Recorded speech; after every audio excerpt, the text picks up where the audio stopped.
Assalamualaikum warahmatullahi wabarakatuh dan selamat pagi. Mmm, Hari ini kita akan bahas materi mengenai turunan dan integral, dan ini adalah materi terakhir untuk mata kuliah kalkulus. Hari ini saya hanya membagikan rekaman video, selanjutnya kalian bisa pelajari. Oke, kita langsung saja ya. Nah, yang pertama adalah turunan. Jadi turunan adalah, pengukuran terhadap bagaimana fungsi berubah seiring perubahan nilai input, atau secara umum turunan itu menunjukkan bagaimana suatu besaran berubah akibat besaran lainnya. Nah, proses dalam menemukan turunan itu biasa disebut dengan diferensiasi. Jadi kalau ada istilah diferensiasi, itu proses penyelesaiannya adalah dengan menggunakan cara kerja turunan. Nah, di slide kalian bisa lihat untuk, eee, entar, bisa. Oke, di slide kalian bisa lihat bahwa untuk, turunan itu ada beberapa simbol yang dipergunakan. Ketika dia bentuknya Y aksen, berarti dia adalah simbol untuk turunan pertama. Kalau Y dua aksen, berarti dia simbol untuk turunan kedua, Y tiga aksen untuk turunan ketiga, kemudian DY per DX juga termasuk dalam simbol turunan. Nah, sekarang kita akan membahas Y aksen atau turunan pertama. Jika kita memperoleh rumus Y sama dengan CX pangkat N, maka yang harus kalian perhatikan bahwa nilai C dan nilai N ini adalah merupakan konstanta real, jadi bilangan real. Nah, contohnya adalah seperti yang ada di slide. Jadi jika ada persamaan Y sama dengan 2X pangkat 4, maka DY per DX-nya adalah 2 dikali 4 X berpangkat 4 kurang 1. Ya, jadi, turunannya itu untuk turunan pertama, mohon maaf saya tidak bawa ininya, tidak membawa ini saya. Bentar ya, saya coba cari. Start animation. Oh, enggak bisa. Oke, kita lanjut saja. Mudah-mudahan kursor saya bisa terbaca. Jadi, jika ada persamaan Y sama dengan 2X pangkat 4, di mana C dan N itu adalah konstanta real, maka untuk memperoleh turunannya adalah 2, kita tulis kembali koefisien C-nya, kemudian kita kalikan dengan koefisien N, kita bawa ke depan.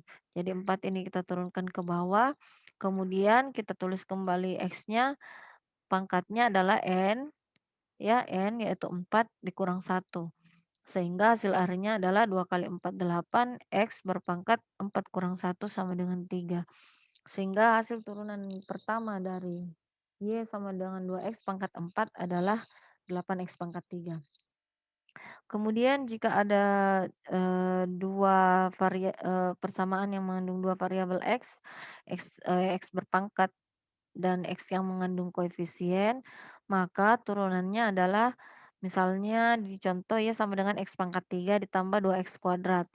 Maka dx-nya adalah seperti tadi, nilai N kita bawa ke depan, kemudian X, N dikurang 1, 3 kurang 1 sama dengan 2. Kemudian ditambah 2X kurang 2. Bentar ya, bentar Pak. Lupa. Oh, sudah ada nilainya Pak? Hah? Sudah ada nilainya? Sudah ada. Tadi kan mau data ya? Kali nanti dapat Pak. Oh iya. Iya.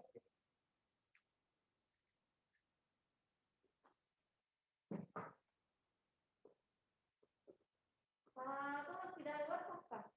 Tidak ada. Berarti kalau ada perlu katanya saya bapak. Iya.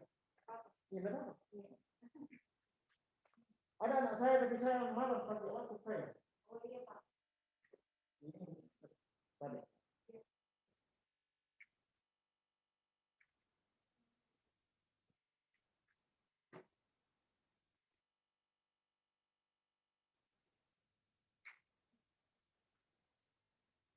Ini ada tiga ini yang tidak ada hasil ujiannya ini. Kasih 0, terus 2, 3.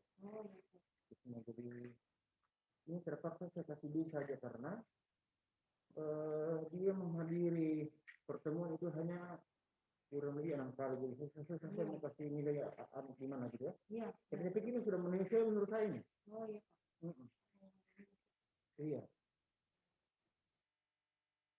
Iya.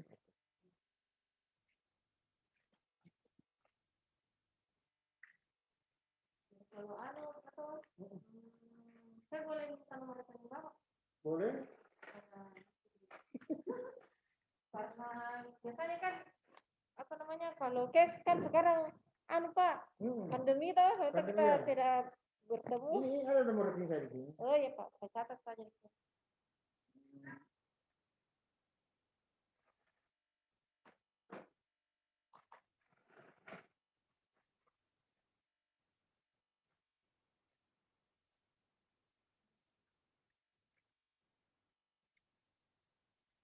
Nih, 642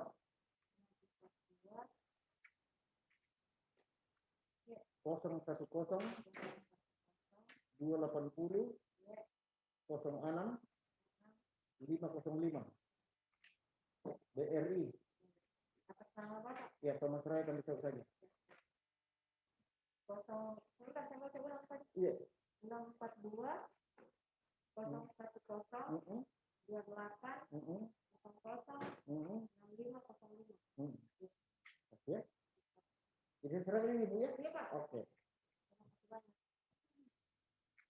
Saya permisi dulu ya. Iya Pak. Kalau saya Pak. Sendiri aja. Mari Bu. Iya Pak.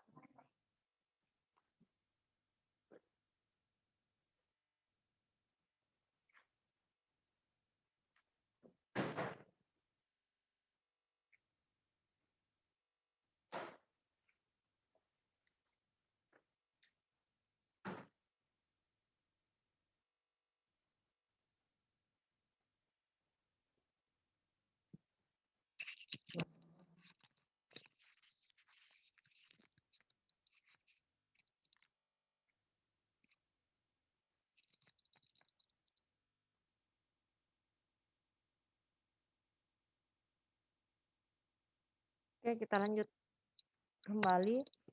Nah, jadi untuk turunan pertamanya X pangkat 3 ditambah 2X kuadrat. Jadinya 3X kuadrat tambah 4. Oke, untuk turunan kedua dinotasikan sebagai berikut. D pangkat 2Y per D pangkat 2X atau Y 2 aksen. Nah, turunan kedua ini merupakan turunan yang diperoleh dengan menurunkan kembali turunan pertama. Contohnya, Y sama dengan X pangkat 3 ditambah X kuadrat ditambah X ditambah 4. Nah, kita turunkan dulu untuk Y aksennya atau turunan pertamanya. Menjadi 3X kuadrat ditambah 2X pangkat 1 ditambah 1. 4 tidak kita turunkan karena dia tidak mengandung koefisien X. Nah, untuk turunan keduanya, maka 3X kuadrat tambah 2X tambah 1 ini yang kita turunkan sehingga hasilnya menjadi 6X ditambah 2. Oke, seperti itu. Selanjutnya adalah turunan trigonometri. Nah, untuk turunan trigonometri, di sini ada 3. Jadi, jika ada fungsi fx sama dengan sin x, maka turunan dari fx-nya adalah f aksen x sama dengan cos x. Sedangkan untuk cos x sendiri, turunan pertamanya adalah minus sin x. Kemudian, f aksen x dari secant kuadrat X sama dengan seper cos kuadrat X. Nah, kita coba perhatikan contohnya. Jadi jika ada fungsi Y sama dengan X kuadrat sin 2X, maka turunannya adalah kita misalkan dulu. Di sini karena dia fungsinya trigonometri, maka dia tidak bisa diselesaikan dengan cara konvensional yang seperti yang turunan biasa. Karena dia trigonometri, maka dia untuk penyelesaiannya itu menggunakan pemisalan. Jadi yang pertama kita pisahkan, di sini ada dua persamaan yang akan kita turunkan. Yang pertama adalah X kuadrat itu sendiri, kemudian yang kedua adalah sin 2X-nya. Nah, untuk X kuadrat, jadi kita misalkan untuk Y sama dengan X kuadrat dikali sin 2X, maka kita misalkan untuk UX sama dengan X kuadrat. Jadi X kuadrat ini kita misalkan dia dengan fungsi U. Kemudian untuk sin 2X kita misalkan dia dengan fungsi V. Sehingga untuk turunan pertamanya kita peroleh U aksen X sama dengan 2X. Kemudian untuk turunan dari sin 2X, maka V aksennya adalah 2 dikali cos 2X. Kenapa di sini menjadi cos 2X? Karena turunan dari sin 2X itu adalah cos X ya. Jadi sin jadi 2, bentar ya. 2 kita bawa ke depan, sin 2X menjadi sin X menjadi cos X, kayak gitu. Kemudian, nah setelah kita mendapatkan turunan dari fungsi U dan fungsi V, maka kita kembalikan ke soalnya. Di soalnya adalah X kuadrat dikali dengan sin 2X. Berarti untuk penyelesaiannya juga, maka kita kalikan fungsi UX dikali dengan fungsi VX. Sehingga turunan pertama atau Y aksen X itu sama dengan jadi U aksen dikali V ditambah U dikali V aksen. Sehingga hasilnya adalah 2X dikali sin 2X ditambah X pangkat 2 dikali 2 kali cos 2X. Maka hasilnya adalah 2X sin 2X ditambah 2X kuadrat cos 2X. Jadi ini yang ingin saya garis bawahi kepada kalian bahwa untuk ini, bentar ya. Untuk penyelesaian dengan menggunakan rumus Y, V, UX dikali VX, maka menggunakan rumus ini, ya. Jadi kalian kalau menyelesaikan soal, apa namanya, yang mengandung 2 fungsi, ya, fungsi X dan fungsi trigonometri, maka kita menyelesaikannya harus menggunakan rumus yang seperti ini. Oke. Sekarang kita next, turunan implisit. Jadi, untuk turunan implisit adalah turunan yang memuat 2 variabel atau lebih. Variabel tersebut terdiri dari variabel bebas dan tidak bebas.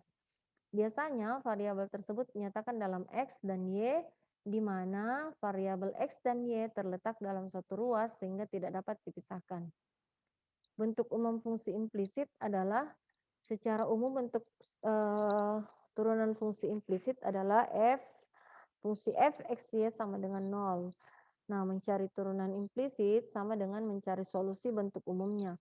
Dan prinsipnya juga tidak jauh dengan mencari turunan fungsi biasa. Contohnya seperti ini. X kuadrat tambah Y kuadrat dikurang 5X ditambah 8Y ditambah 2X Y kuadrat sama dengan 19. Nah, langkah pertama yang dilakukan adalah kita menurunkan dulu suku-suku X dan konstanta pada kedua sisi persamaan sesuai dengan aturan turunan biasa. Nah, untuk memulainya kita abaikan dulu suku Y-nya. Jadi yang kita turunkan pertama adalah suku X-nya. Nah, kita lihat soal X kuadrat tambah Y kuadrat dikurang 5X tambah 8Y ditambah 2XY kuadrat sama dengan 19, maka kita perhatikan dulu suku-suku X atau variabel yang mempunyai suku-suku X atau variabel X. Nah, di soal yang mengandung variabel X saja ya, tidak pakai Y, itu adalah X kuadrat dan minus 5X. Nah, jika kita ingin menurunkan persamaan, kita harus mengerjakan terlebih dahulu terhadap fungsi X. Nah, X kuadrat tambah Y kuadrat dikurang 5X tambah 8Y tambah 2XY kuadrat sama dengan 19 adalah yang harus kita turunkan dulu yang pertama, yaitu X kuadrat menjadi 2X, kemudian minus 5X menjadi 5 saja. Nah, selanjutnya langkah keduanya adalah kita turunkan lagi Y-nya. Nah, setelah kita turunkan Y-nya, jadi yang mengandung Y itu adalah Y kuadrat dan 8Y, maka turunan pangkat 2 dalam Y kuadrat sebagai koefisien, maka hapus Y dari dalam 8Y dan letakkan dy dx di sebelah masing-masing suku. Jadi untuk Y ya, tidak langsung diturunkan, diturunkan kemudian ditambahkan, ya, eh, ditambahkan dy per dx di sebelah masing-masing suku y yang telah diturunkan. Nah, jadi seperti ini y kuadrat ketika diturunkan dia menjadi 2y, nah disertakan dy dx setelah y tersebut. Kemudian 8y karena dia diturunkan terhadap y, maka sisanya maka hasilnya adalah 8, namun karena dia merupakan hasil dari turunan terhadap y, maka ditambahkan dy per dx di setelahnya. Nah, kemudian setelah itu adalah langkah ketiga, mensubstitusikan suku-suku yang memiliki x dan y dalam contoh. Nah, misalnya dx, tadi ini kan sudah hasilnya 2x tambah 2y dikali dy per dx dikurang 5 ditambah 8 dy per dx. Nah, sekarang ada yang belum diturunkan sama sekali, yaitu 2x y kuadrat. Nah, kita hanya memiliki satu suku yang memiliki x dan y, yaitu 2xy kuadrat. Karena x dan y dikalikan satu sama lain, kita akan menggunakan aturan hasil kali untuk menurunkan. Nah, contohnya seperti berikut. 2, jadi karena dia ada dua fungsi, 2x y kuadrat, maka dia merupakan perkalian antara 2x dengan y kuadrat. Nah, karena dia mempunyai dua fungsi, perkalian dua fungsi, maka kita pakai pemisalan. Jadi misalnya 2x itu sama dengan u, y kuadrat sama dengan v. Nah, dalam u dikali v aksen, maka kita pakai persamaan yang seperti tadi. Jadi u aksen kali v ditambah v dikali u aksen. Sehingga hasilnya sama dengan 2y kuadrat tambah 4xy kali dy per dx. Sehingga ini kita tambahkan ke persamaan awal yang ini, ya, maka jadi 2xy kuadrat kita ganti dengan 2y kuadrat tambah 4xy dy dx, maka hasilnya menjadi seperti ini. Itu ya. Oke. Itu namanya turunan implisit. Nah, setelah kita mendapatkan turunan-turunan ini, maka langkah terakhir adalah kita pisahkan dy per dx. Nah, yang kita lakukan adalah menyelesaikan persamaan dy per dx-nya, yaitu dengan proses distributif perkalian. Dapat ditulis sebagai a ditambah b dikali dy per dx. Nah, kita pindahkan semua suku lainnya di sisi lain dari tanda kurung. Kemudian dibagi dengan suku-suku dalam tanda kurung di sebelah dy per dx. Jadi contohnya seperti berikut. Ini adalah jawaban yang sudah kita dapat dari proses sebelumnya. Nah, kita ya, sekarang kita menggabungkan semua faktor yang mempunyai dy per dx, ya, yang mengandung variabel dy per dx. Maka yang ada dy per dx-nya adalah 2y, 8, dan 4xy. Nah, kita gabungkan menjadi 2y tambah 8 tambah 4xy dikali dy per dx, kemudian ditambah dengan 2x dikurang 5 ditambah 2y kuadrat. Sehingga hasilnya seperti kita lihat seperti ini, 2x kurang 5 tambah dy kuadrat dibawa ke sisi kanan, maka hasilnya adalah kita sisakan dy per dx di ruas kiri, hasilnya menjadi 2y minus 2y kuadrat kurang 2x tambah 5 dibagi 2y ditambah 8 tambah 4xy. Maka hasilnya adalah sebagai berikut. dy per dx, ini dy per dx sama dengan minus 2y kuadrat dikurang 2x tambah 5 per 2 dikali 2xy ditambah y ditambah 4. Nah, seperti itu. Kenapa jadi di sini jadi 2? Karena kita faktorkan dia. Sehingga ini kali ini kan 4xy. 2 kali y sama dengan 2y. Kemudian 2 dikali 4 sama dengan 8. Kayak gitu ya. Oke. Kemudian selanjutnya adalah aturan rantai 2. Nah, contohnya kita punya fungsi f(x) sama dengan 3x kurang 2 pangkat 2. Untuk menentukan turunannya, maka 3x kurang 2 pangkat 2 itu diuraikan. Setelah kita uraikan, persamaannya menjadi 9x kuadrat dikurang 12x tambah 4, sehingga untuk turunan pertamanya menjadi 18x dikurang 12. Nah, contoh kedua, jika ada fungsi yang berpangkat 4, maka kalau yang ini kita harus pakai pemisalan U dan V kayak tadi ya. U dan V kayak tadi, tidak bisa langsung diselesaikan. Maka kita misalkan U sama dengan 3x kurang 2, maka fx sama dengan U di pangkat 4. Lalu kita selesaikan turunan F terhadap U, kemudian baru kita turunkan U terhadap X. Sehingga rumusnya menjadi dy per dx sama dengan dy per du dikali du per dx, atau df per dx sama dengan df per dx dikali du per dx.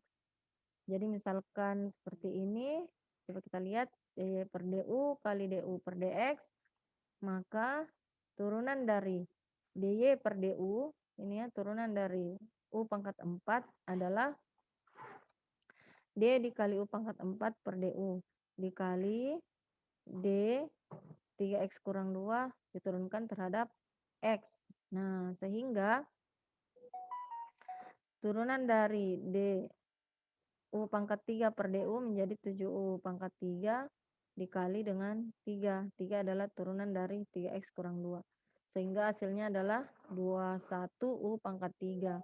Kemudian kita substitusi nilai U itu sama dengan 3x kurang 2, sehingga hasilnya adalah dy per dx-nya sama dengan 21 dikali 3x kurang 2 pangkat 3. Kayak gitu.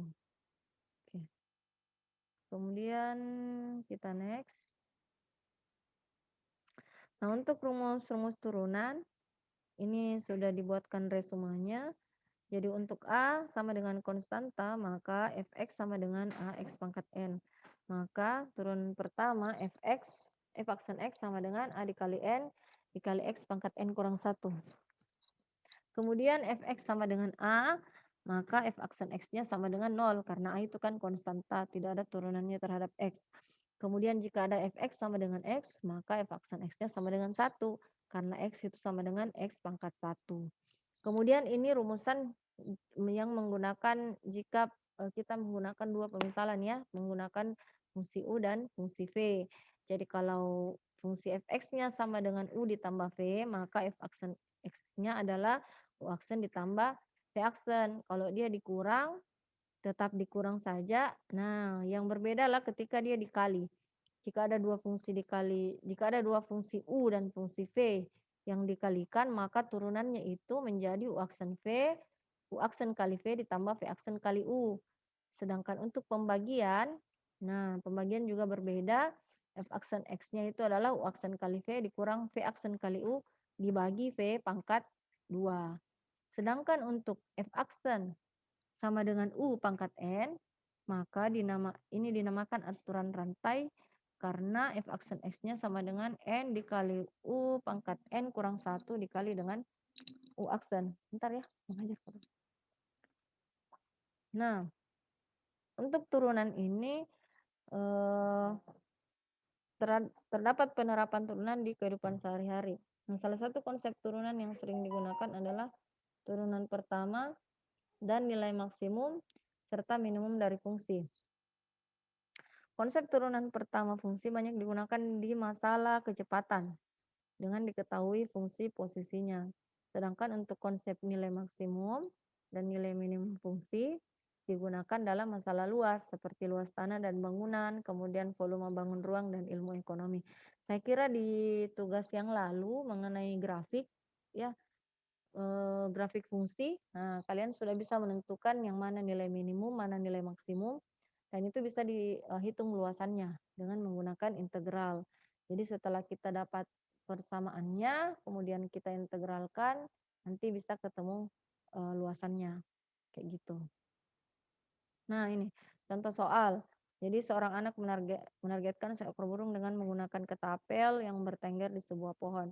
Ketinggian pohonnya, yaitu H, merupakan fungsi dari T dalam meter. Pada T second dimodelkan dengan F fungsi ft sama dengan 8t kuadrat tambah 250t ditambah 5. Yang diminta adalah kecepatan luncur. Kecepatan luncur ketapel pada saat T sama dengan 5 second. Ya, jadi diketahui ketinggian pohon saat T second adalah 8T kuadrat tambah 250T ditambah 5.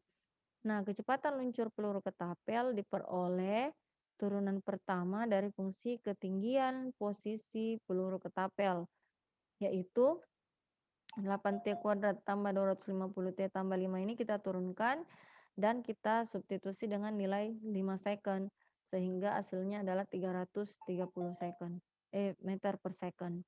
Jadi kecepatan meluncur peluru ketapel saat T sama dengan 5 second adalah 330 meter per second. Begitu. Nah, ini oke.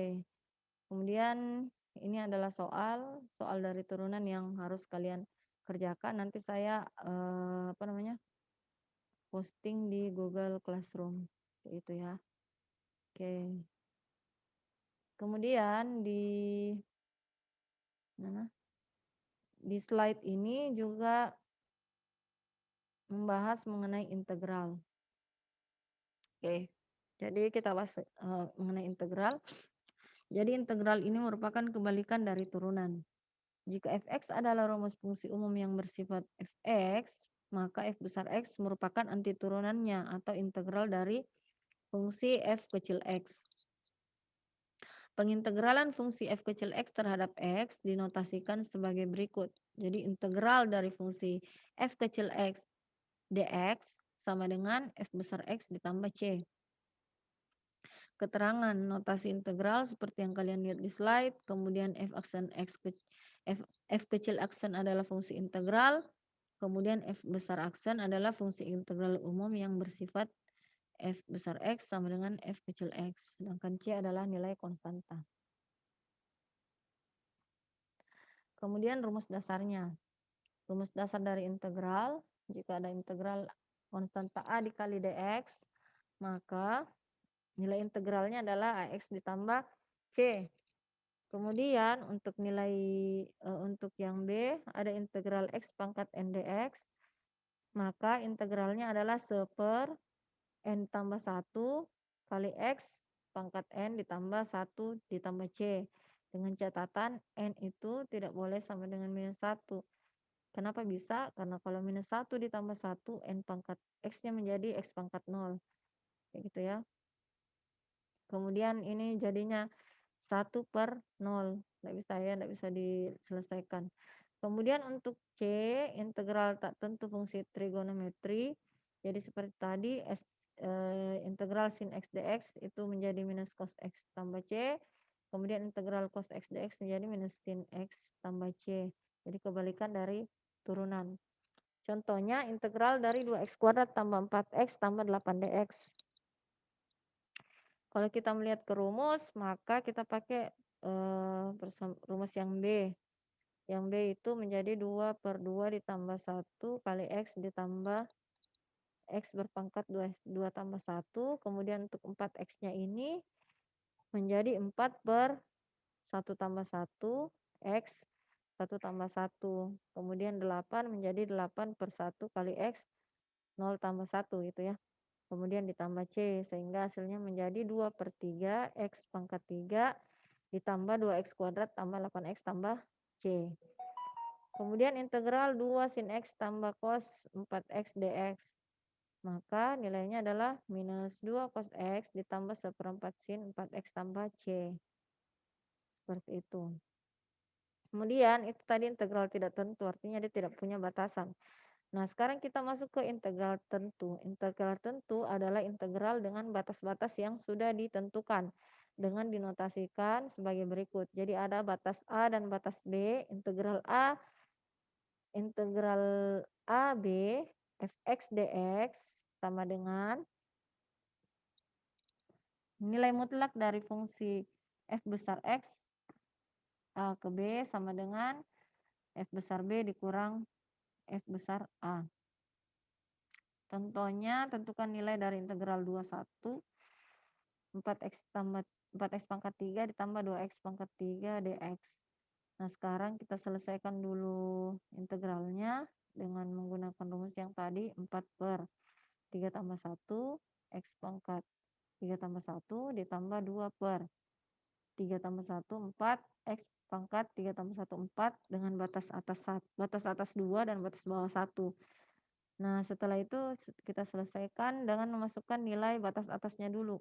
Jadi 2 ini kita substitusikan ke persamaan ini menjadi 2 pangkat 4 ditambah 1/2 dikali 2 pangkat 4, kemudian dikurang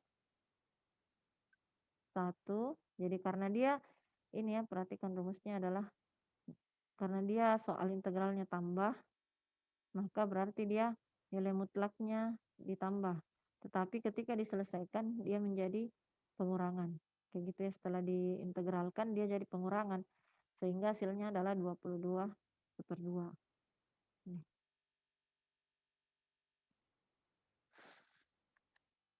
Oke. Integral parsial. Nah, untuk integral parsial kita bahas sebentar. Oke. Nah, untuk integral parsial nih. Integral parsial rumus umumnya adalah integral U dikali dV sama dengan U kali V dikurang integral V kali DU. Nah, dengan keterangan U-nya itu adalah F besar X dan DU itu adalah F besar X aksen. Dan untuk fungsi V dan dV dalam soal kita memilih fungsi dV dengan syarat dV itu diintegralkan sehingga membentuk V. Nah, selain menemukan turunan U menjadi DU dan integral dV menjadi V, maka nilai akan siap dimasukkan ke dalam rumus integral parsial. Contohnya kayak gini, ya. Integral x kuadrat tambah x tambah 3 kuadrat sama dengan integral x kuadrat dikali x kuadrat tambah 6x tambah 9. Dan untuk mengambil fungsi x kuadrat, untuk itu kita pisahkan dulu x kuadratnya sebagai fungsi U. Fungsi dv-nya adalah x kuadrat tambah 6x ditambah 9. Sehingga kita integralkan U-nya menjadi 2dx, kemudian dv-nya menjadi V-nya sepertiga X pangkat 3 ditambah 3x kuadrat ditambah 9x. Nah, jadi kalau ini turunannya, kalau ini integralnya. Nah, kemudian dimasukkan ke rumus ini. Sehingga nanti diperoleh hasilnya adalah 1/5x pangkat 5 ditambah 4/2x pangkat 4 tambah 15x pangkat 3. Nah, ini adalah contoh soal. Nanti kalian kerjakan, nanti kalian pelajari contoh soalnya. Oke, saya kira sampai di situ slide 27. Ini sama saja ya. Ini contohnya ada di bawah sini, contoh-contoh dari integral tentu. Nah, ini penggunaan integral tak tentu ya.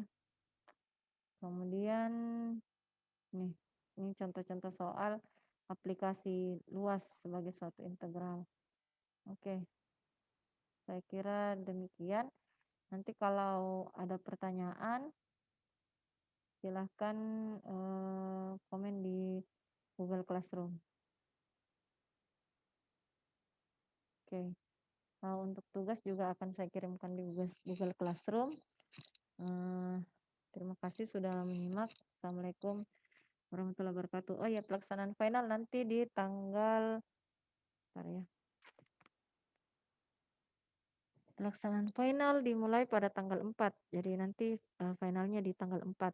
Ya, kalian pelajari saja yang sudah kita bahan-bahan yang sudah saya share, baik lewat link YouTube maupun di Google Classroom. Oke, saya kira demikian. Terima kasih semuanya. Assalamualaikum warahmatullahi wabarakatuh dan selamat siang.